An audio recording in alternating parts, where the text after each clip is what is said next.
Daily. Taste the Daily.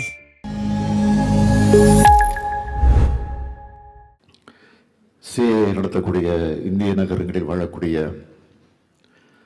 சூழல்களை உருவாக்குவது குறித்த மாநாட்டில் கலந்து கொண்டு சிறப்பித்துக் கொண்டிருக்கக்கூடிய மாண்புமிகு தொழில்துறை அமைச்சர் டிஆர்பி ராஜா அவர்களே, தமிழ்நாட்டினுடைய முன்னணி தொழில் முனைவோர் திரு டிவிஎஸ் சீனிவாசன் உள்ளிட்ட இந்தியாவினுடைய சிறந்த தொழில் முனைவோர்களே, தொழில்துறை செயலர் திரு அருண் ஐஏஎஸ் அவர்களே, சிஐ தென்மண்டலத்தினுடைய தலைவர் டாக்டர் நந்தினி அவர்களே, துணைத் தலைவர் திரு தாமஸ் ஜான் முத்தூட் அவர்களே, தென்மண்டல இயக்குனர் திரு ஜெயேஷ் அவர்களே, துணைத் தலைவர் திரு முகுந்தன் அவர்களே, தலைமை இயக்குனர் திரு சந்திரஜித் பானர்ஜி அவர்களே, முன்னாள் தலைவர் திரு தினேஷ் அவர்களே, இந்திய தொழில் கூட்டமைப்பினுடைய நிர்வாகிகளே, பல்வேறு தொழில் நிறுவனங்களை சார்ந்திருக்கக்கூடிய தலைவர்களே, நிர்வாகிகளே, பத்திரிகை மற்றும் ஊடகத்துறை சார்ந்திருக்கக்கூடிய சகோதரர்களே, உங்கள் அனைவருக்கும் என்னுடைய அன்பான வணக்கம். இந்திய தொழில் கூட்டமைப்பு தென்னிந்திய மாநாடு 2025 இந்திய நகரங்களில் வாழக்கூடிய சூழலை உருவாக்குதல் என்ற கருத்தரங்கில் கலந்து கொண்டு உரையாற்றுவதில் பெருமையும் மகிழ்ச்சியும் நான் அடைகிறேன். தமிழ்நாடு அரசும் இந்திய தொழில் கூட்டமைப்பும் பல ஆண்டுகாலமாக இணைந்து செயல்பட்டு தமிழ்நாட்டுடைய வளர்ச்சியில் முக்கிய பங்காற்றி வந்து கொண்டிருக்கிறது. இந்த நேரத்தில் சிஐஐ கூட்டமைப்பு தமிழ்நாட்டோட தொழில்துறை வளர்ச்சி மற்றும் பொருளாதார முன்னேற்றத்திற்கு செய்து வரக்கூடிய முயற்சிகளுக்கு என்னுடைய நெஞ்சார்ந்த நன்றியை நான் தெரிவித்துக் கொள்ள விரும்புகிறேன். டாக்டர் நந்தினி ரங்கசாமி அவர்கள் இந்திய தொழில் கூட்டமைப்பினுடைய தென்மண்டல தலைவர் உள்ளிட்ட பல பொறுப்புகளில் மிக சிறப்பாக செயல்பட்டு வருகிறார். அவர் தலைவராக இருக்கக்கூடிய ஜிஆர்ஜி கல்வி குழுமத்தை சார்ந்த பிஎஸ்ஜிஆர் கிருஷ்ணம்மாள் மகளிர் கல்லூரி தான் தமிழ்நாட்டிலே சிறந்த கல்லூரியாக கடந்த ஆண்டு NIRE தரவரிசையில் இடம்பெற்றிருக்கிறது என்பதை அவருடைய தலைமை பண்பை அதை எடுத்து காட்டுகிறது. தொழில்துறை, பெண் கல்வி, மனிதநேய செயல்பாடுகள்னு பல துறைகளில் சிறந்து விளங்கி தமிழ்நாட்டில் இருக்கக்கூடிய பெண்களுக்கெல்லாம் ஒரு எடுத்துக்காட்டாக இருந்து கொண்டிருக்கிறார் திருமதி நந்தினி ரங்கசாமி அவர்கள். அவருக்கு என்னுடைய வாழ்த்துக்களையும் பாராட்டுக்களையும் நான் தெரிவித்துக் கொள்ள விரும்புகிறேன். இந்தியாவின் வளர்ச்சியில தமிழ்நாடு முக்கிய பங்கு வகித்துக் கொண்டிருக்கிறது. இந்தியாவில் 2வது பெரிய பொருளாதாரமாக தமிழ்நாடு விளங்குகிறது. இந்தியாவோட உற்பத்தி மொத்த மதிப்பு கூட்டல்ல தமிழ்நாடு 12.11 விழுக்காடு பங்களிப்பு செய்யுது. கடந்த 3 ஆண்டுகளில் தமிழ்நாடு 8 விழுக்காட்டுக்கும் அதிகமான பொருளாதார வளர்ச்சி கண்டிருக்கு. தமிழ்நாட்டோட வளர்ச்சி தனித்தன்மை வாய்ந்தது.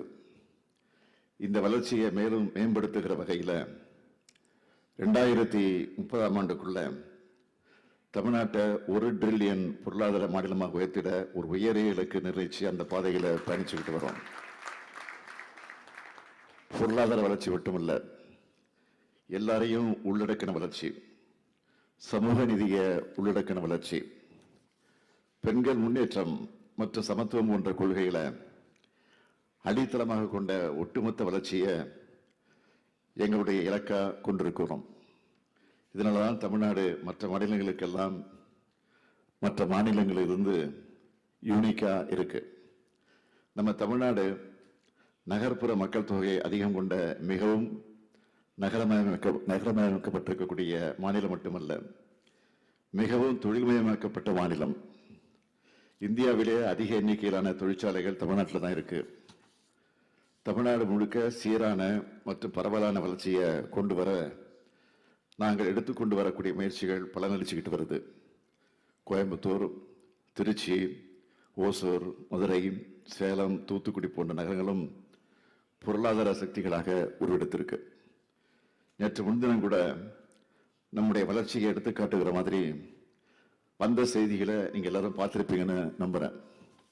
இந்தியாவோட மொத்த மின்னணு பொருட்கள் ஏற்றுமதியில 37.1 விழுக்காட்டோட தமிழ்நாடு முதலிடம் வகித்து கொண்டிருக்கிறது.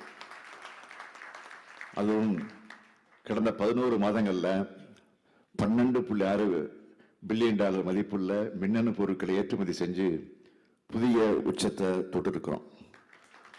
உலக முன்னணி நிறுவனங்களான ஃபாக்ஸ்கான், வின்ஃபாக்ஸ்ட், செம்கார்ப், கார்னிங் தங்கள் உற்பத்தி திட்டங்களை தமிழ்நாட்டில் தொடங்க முன்வந்திருக்கிறது இதற்கு ஒரு சான்று.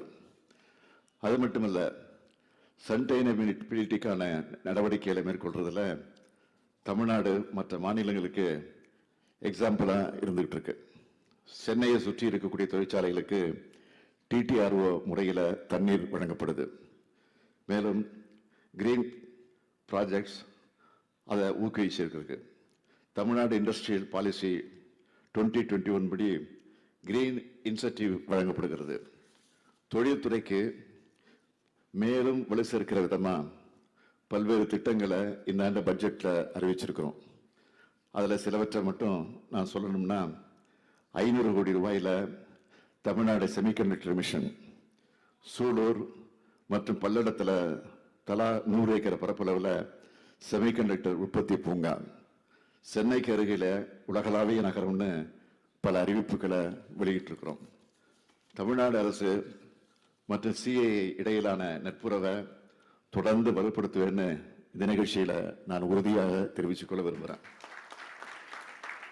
நகர்ப்புற உள்கட்டமைப்பு, சுற்றுச்சூழல் நிலத்தன்மை மற்றும் குடிமக்களின் வாழ்க்கை தரத்தை உயர்த்தும் வாழ்க்கை தர முயற்சிகளை முன்னெடுக்கிறதுலையும் இந்த ஒத்துழைப்பு தொடரும். பொருளாதார வளர்ச்சியில முக்கிய பங்காற்றுற நகரங்களுக்கு இந்த வளர்ச்சியோட மக்கள் வாழ எல்லா வகையிலும் ஏற்றதா இருக்கணும். மக்களோட மகிழ்ச்சி, ஆரோக்கியம் மற்றும் உற்பத்தி திறனை உயர்த்துகிற வகையில நகரங்கள் திட்டமிட்டு உருவாக்கப்படணும். சென்னையை உலக தரத்தில் நகரமாக உருவாக்க 3rd மாஸ்டர் பிளான் தயாரிச்சுட்டு வரும். மாநில அரசு சார்பா கோவை, மதுரை, ஓசூர், சேலம், திருப்பூர், திருச்சி, வேலூர், திருநெல்வேலி உள்ளிட்ட 136 நகரங்களுக்கு மாஸ்டர் பிளான்களை உருவாக்கிக்கிட்டு இருக்கோம். இதன் மூலம் நகர விரிவாக்கங்கள் நடைபெறும் போது மக்களின் வாழ்க்கை தரம் மேம்படும். பசுமை இயக்கத்துக்கு முன்னோடியா தமிழ்நாடு செயல்படுது. நம்மோட மின்வாகன கொள்கை மாநிலத்தை ஈவி உற்பத்தியின் மையமா மாத்திருக்கு. ஓலா, வின்ஃபாக்ஸ், டாடா மோட்டார்ஸ் போன்ற நிறுவனங்கள் தங்களின் திட்டங்களை நம் மாநிலத்துக்கு நிறுவி இருக்காங்க. மேலும் பசுமை ஹைட்ரஜன் திட்டங்களிலும் முக்கிய முதலீடுகள் செய்யப்பட்டிருக்கு. உலகளாவிய முன்னோடிகளுடன் இணைந்து கிளீன் எனர்ஜியில அடுத்த தலைமுறை தீர்வுகளை உருவாக்க தமிழ்நாடு முன்முயற்சிகளை மேற்கொண்டு வருது. நகர்ப்புற நிலைத்தன்மைக்கு நீர் பாதுகாப்பும் கழிவு மேலாண்மையும் மிகவும் முக்கியம். இதை கருத்தில் கொண்டுதான் தமிழ்நாடு அரசு பல நடவடிக்கைகளை எடுத்து வருது. தமிழ்நாடு நீர் பாதுகாப்பு திட்டம் மூலம் மழைநீர் சேகரிப்பு, ஏரிகள் புதுப்பித்தல் மற்றும் நீர்வளங்களை திறம்பட நிர்வகித்தல் போன்ற நடவடிக்கைகளை செயல்படுத்தி கொண்டு வருகிறோம். திடக்கழிவு மேலாண்மை மற்றும் சர்க்குலர் எக்கனாமி ஆகியவற்றுக்கு முக்கியத்துவம் வழங்கி சுற்றுச்சூழலை பேணி பாதுகாக்க மறுசுழற்சி மற்றும் கழிவுகளை ஆற்றலா மாற்றும் திட்டங்கள் ஊக்குவிக்கப்படுகிறது. கழிவுநீர் வடிகால் அமைப்புகள் மேம்படுத்தப்பட்டு நகர்ப்புற வெள்ளத்தையும் கட்டுப்படுத்தவும் சுற்றுச்சூழலை பேணவும் நடவடிக்கைகள் மேற்கொள்ளப்பட்டிருக்கு. தமிழ்நாடு காலநிலை மாற்ற இயக்கம் மூலமா நிலைத்தன்மை கொண்ட வாழ்விடங்களை ஊக்குவிச்சு கார்பன் பயன்பாட்டை குறைச்சி காலநிலை மாற்றங்களை எதிர்கொள்ள நினைக்கிறோம். நகரங்கள் வாழுறதுக்கு ஏற்றதாகவும் நிலைத்தன்மை கொண்டதாகவும் மாற்றுறது சமூக பொறுப்பு மட்டுமில்லாம இது உங்களுக்கெல்லாம் ஒரு பொருளாதார வாய்ப்பாகவும் இருக்கும். எனவே மின்சார போக்குவரத்து, நிலையான கட்டுமானம் மற்றும் தூய்மையான தொழில்நுட்பம் போன்ற பசுமை பொருளாதார துறைகளில் தமிழ்நாட்டில் முதலீடு செய்யுமாறு உங்களை இந்த தருணத்தில் நான் கேட்டுக்கொள்கிறேன்.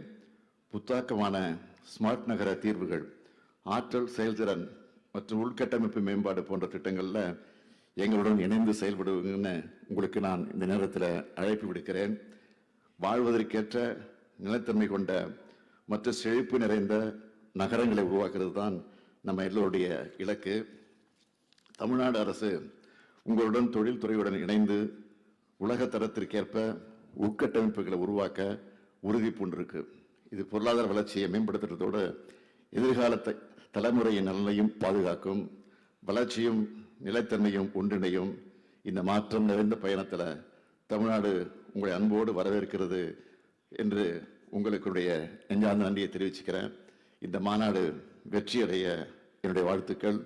தமிழ்நாட்டை மற்ற மாநிலங்கள் கூட ஒப்பிடக்கூடாது, மற்ற வளர்ந்த நாடுகள் கூட ஒப்பிட்டு பார்க்கணும். வளர்ச்சியில் பெரும் பாய்ச்சலை நிகழ்த்திட்டு இருக்கக்கூடிய நம்ம தமிழ்நாட்டுக்கு உங்களுடைய தொடர்பில் இருக்கக்கூடிய முதலீட்டாளர்களை நீங்கள் அழைச்சிக்கிட்டு வரணும். நம் நகரங்கள் உலக அளவில் போட்டி போடக்கூடிய மட்டும் இல்லாமல் இன்றைக்கு வாழ்வதற்கேற்ற நிலையான மற்ற அனைவருக்குமானதாக இருக்கணும் என்பதுதான் நம்முடைய உயரிய நோக்கம். அந்த இலக்கை அடைந்திட ஒன்றாக முன்னேறுவோம். வாருங்கள் என்று உங்கள் அன்போடு கேட்டு விடைபெறுகிறேன். நன்றி, வணக்கம்.